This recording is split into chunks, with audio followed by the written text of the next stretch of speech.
ஜனநாயகத்தில் இந்த 75 ஆண்டு காலமாக நாம் பார்த்திருக்கிறோம். ஆனால் ஜனநாயகம் என்ற படத்திலே நடித்தாரே தவிர ஜனநாயகத்தை பற்றி ஏபிசி கூட தெரியாத ஒரு முதலமைச்சர் எதிர்க்கட்சி தலைவருடைய பேச்சை திரித்து என்ன உலகம் அவர் பேசாத பேச்சு பேசிட்டாரு.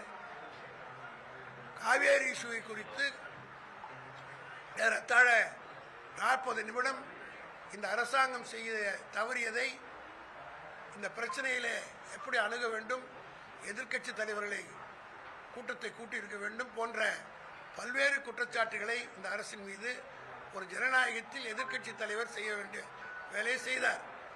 அந்த நேரத்தில் யாரோ ஒருவர் தண்ணி வரவில்லை என்ற வைத்தறிச்சிலே இதுவரையிலே திமுக ஆட்சியிலே கரெக்டாக சொன்னார். 2021 25 வரை தளபதி மு.க. ஸ்டாலின் இருந்தபோது டெல்டா மக்களுக்கு கரெக்டாக தண்ணி வந்து சேர்ந்தது. ஆனால் இந்த ஆண்டு வரவில்லை தண்ணி அப்படின்னு பேசுகிற போது கூட்டத்திலிருந்து யாரோ ஒருத்தர் வந்து திரிஷா வீட்டுக்கு தண்ணி வருது, அவங்க வீட்டுக்கு மட்டும் வருதுன்னு கூட்டத்தில் கேட்டாங்க. அப்போ கேட்குற நேரத்தில் திரிஷா வீட்டில் மட்டும் தண்ணி வருது அப்படின்னு கேட்டபோது வருமா என்று கேட்ட நேரத்தில் அங்கே மட்டும் வரும் என்று சொன்னார். அது என்ன தப்பு இருக்குது? உலகமுகா தப்பாது. தண்ணி என்பது குடிக்கிற தண்ணி வந்திருக்கு. அந்த தண்ணிக்கு இன்டர்பிரேஷன் என்னன்றதை நாங்கள் கோர்ட்டில் பார்த்துக்கிறோம். ஆனால் இதில் என்ன தவறு இருக்கிறது? திரிஷா வீட்டிலுக்கு தண்ணி வரலையா அப்படின்னு கேட்குறா ஒரு யாரோ ஒரு க்ரௌட்லேருந்து ஒருத்தர். அதுக்கு உதயநிதி பதில் சொல்றார், அங்கே மட்டும் வரும். காரணம் என்னென்னா அதுக்கு காரணங்கள் சொல்லி இது மாதிரி வரும் அப்படின்னு சொன்னார். அதில் என்ன அர்த்தம் இருக்கிறது? என்ன தவறு இருக்கிறது? உலக மகா தவறு. அப்படியே நான் வாதத்துக்காக கேட்கிறேன், திரிஷாவை பற்றி பேசுவதுக்கு உடனே இவ்வளோ அவசரம் தேவை? அவர் எதிர்க்கட்சி தலைவர், அந்தம்மா இந்த நாட்டினுடைய பிரதமரா அல்லது சீஃப் மினிஸ்டரா? அந்த அம்மா தனிப்பட்ட முறையிலே யாரும் ஒன்றும் பேசலாம், வீட்டுக்கு தான் சொன்னார். இப்போ சென்னைக்கு கூட வீராணம் தண்ணி வருது, என் வீட்டுக்கு தண்ணி வரல. போராடுற மக்கள் என்ன பண்ணாங்க? கோஷம் போடும்போது என்ன சொல்லுவாங்க? அவங்க வீட்டுக்கு மாத்திரம் தண்ணி வரும். நான்லாம் சேர்மனாக 20 வருஷம் இருந்தோம், தண்ணி கிடைக்கலன்னா அவங்க வீட்டுக்கு மாத்திரம் தண்ணி வந்துடும், எங்கள் வீட்டுக்குலாம் வராது அப்படின்னு ஆர்ப்பாட்டத்தில் மக்கள் ஆவேசத்தில் பேசுவது வாடிக்கை. இதெல்லாம் அரசியலில் பக்குவம் போட்டிருந்து போராட்டங்கள் நடத்தி அரசியல் நடத்தி ஆட்சிக்கு வந்திருந்தால் அதெல்லாம் புரியும். மக்களுடைய எழுச்சியில் அவங்க முதலமைச்சர் வீட்டுக்கு மாத்திரம் தண்ணி வரும், எங்கள் வீட்டுக்குலாம் வருமா?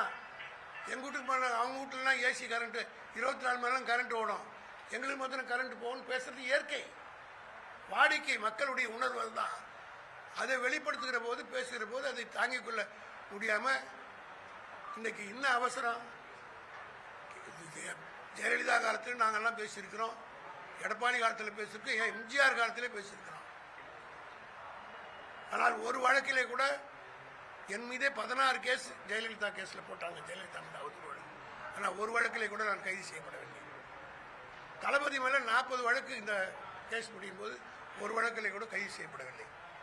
ஆக இது போல அவதூறு வழக்கு பேச்சில் வழக்கு போட்டு கைது செய்கிறதே கிடையாது. ஆனால் இன்றைக்கு அவசர அவசரமாக தஞ்சாவூர்லேருந்து இந்த தஞ்சாவூர் விவசாயிலாம் பட்டினியில் சாகிறான். அதை பற்றி கவனிப்பதற்கு இந்த அரசாங்கத்துக்கு நேரம் இல்லை, முதலமைச்சருக்கு அதை பற்றி சிந்திப்பதற்கு நேரம் இல்லை.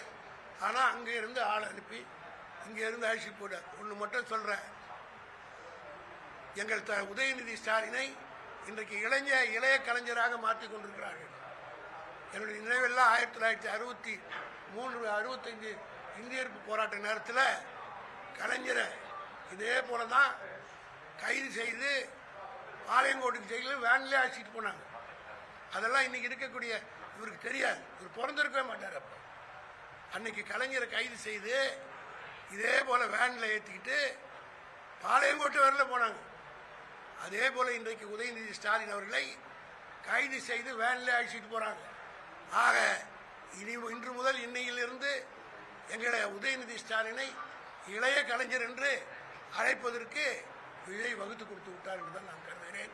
ஒன்றை மட்டும், அது மட்டும் இல்லை, கோர்ட் 12 மணி வரையிலும் அரெஸ்ட் பண்ணக்கூடாதுன்னு சொல்றது உயர்நீதிமன்றம். அந்த நீதிமன்ற உத்தரவு மீறி இன்றைக்கு இந்த போலீஸ்காரர்கள் கைது செய்திருக்கிறார்னா அதற்குரிய விளைவுகளை சம்பந்தப்பட்ட அதிகாரிகளும் சந்திப்பார்கள், அவர்களுக்கு உத்தரவு போட்டதும் சந்திப்பார்கள். நீதிமன்றம் வேடிக்கை பார்த்துக் கொண்டிருக்காது என்பதை தெரிவித்துக் கொள்கிறேன். இதற்கு முன்பாக இது போன்ற கைது நடவடிக்கை தொடர்பாக எதிர்க்கட்சி தலைவர் மேடையில் பேசியிருக்காரு. கைது நடவடிக்கைகளை மட்டும்தான் பிரதானமாக வச்சிருக்காங்க அவங்க அப்படின்னு சொல்லிட்டு இந்த கைது நடவடிக்கையும் அவங்க இந்த நான் உங்களை தான் கேட்குறேன். நீங்கள் எல்லாம் மீடியாஸ் பீப்புள் தானே. இந்த இவர் வந்த நாளிலிருந்து ஏதாவது உருப்படியாக ஒரு ஆட்சியில் சாதிச்சிருக்காரா? திமுக ஆட்சியில் வச்ச பேரெல்லாம் மாற்றினார். எதிர்த்து பேசுகிறவங்களை பூரா நேற்றுக்கு தான் இன்னைக்கு தான் ஒரு எம்எல்ஏ வெளியில் வர போகிறார். இது எதிர்கட்சி தலைவரே உள்ள அனுப்புகிறார். எனக்கு இருக்கிற டவுட் இல்லைன்னா இன்னைக்கு அசம்பிளியில் எல்லாம் நம்ம ஆங்காங்கே நாங்கள் திமுக சட்டமன்ற உறுப்பினர்கள்லாம் ஆர்ப்பாட்டத்தில் ஈடுபட்டு பண்ணால் மொத்த பேரை அரெஸ்ட் பண்ணி வச்சுட்டு ஆள் இல்லாத மைதானத்தில் பந்தாடலான்னு நாளைக்கு நடக்கிறார். அவர் என்ன ஈடேறாது. திமுக அதுக்குரிய யுகங்களை வைக்கும். சட்டமன்றத்தில் சந்திப்போம், மக்கள் மன்றத்தில் சந்திப்போம். நாளைக்கு இன்னும் ஆர்ப்பாட்டம் அறிவிச்சிருக்காங்க. அந்த ஆர்ப்பாட்டம் நடத்திட்டோம். அதுக்கு விளக்க பொதுக்கூட்டம் போட்டு ஏன் ஆர்ப்பாட்டம், அது யார் அந்த பர்டிகுலர் கேரக்டரு, அந்த கேரக்டருக்கு அந்த நாட்டுக்கு என்ன சம்பந்தன்றதெல்லாம் தெரு தெருவாக வீதி வீதியாக திமுககார துயிலிச்சு இருப்பான். எங்ககிட்டயும் பேச்சாளர் இருக்கிறாங்க. நாங்கள் பேச ஆரம்பித்தா தாங்க மாட்டாங்க. நாளைக்கு அசெம்பிளி கூட இருக்கிறது. எதிர்க்கட்சி தலைவர் சந்திக்க தயாரில்லாதனால இந்த மாதிரி கைது நடவடிக்கை நிச்சயமா. அதாவது அங்கே அங்கே தஞ்சாவூரில் பேசின அந்த வச்சு புள்ளிவர்களை பார்த்து இதை சட்டசபையில் ஏற்றினா எப்படி பதில் சொல்றது அப்படின்னு பயந்துக்கிட்டு தான் பண்ணியிருக்கிறாங்கிறது பட்டவர்த்தமாக தெரியுது. வழக்கு பதிவு பண்ணியிருக்கு. 12 மணிக்கு விசாரணை வர சொல்லியிருக்காங்க. நடுவில் இப்போ அவர் தஞ்சாவூர் அழைச்சிட்டு போறாங்க. நடுவில் நம்மளுடைய சட்ட நிபுணர்கள் என்ன சொல்றாங்க சார்? நீதிமன்றத்தில் நாடி இருக்கிறோம். 12 மணிக்கு இறங்கி வரும். நீதிபதி என்ன சொல்கிறார் என்று பார்ப்போம். அதற்குரிய நடவடிக்கை எடுக்க சட்ட ரீதியாக இதை விட பெரிய போராட்டங்கள்லாம் சட்ட ரீதியாக நடத்தி ஜெயிச்ச கட்சி தான் திமுக. 9 பிரிவில் வழக்கு பதிவு 100 படைகள் ஐபிஎஸ்சில் இருக்கிற எல்லா பிரிவையும் கூட போடட்டும். அதை பற்றி கவலை இல்லை.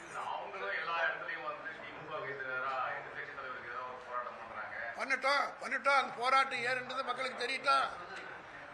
ஒரு தனிப்பட்ட நபருக்காக விவசாயி சாவரா, அதை பற்றி போராட்டம் கிடையாது. ஒன்றிய அரசிலிருந்து இப்போ எடுத்து போராடி போராட்டம் நடத்துறதுக்கு யோகியது இல்லாத ஒரு ஆட்சி யாரோ ஒரு நடிகைக்காக போராட்டம் நடத்தி ஆர்ப்பாட்டம் நடத்தி பேசுகிறாங்கன்னா அதை நாங்கள் துயில் உரித்து காட்டுவோம். திமுக கார மேடையில் பேச ஆரம்பித்தான்னு வச்சுங்க, பல விஷயங்கள் வெளியில் வரும். இது அசிங்கமாயிடும்.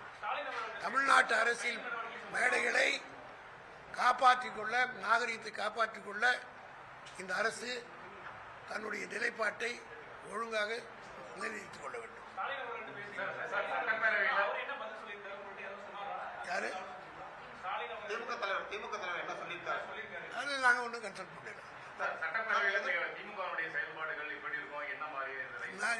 நீ சாயந்தரம் பாருங்க.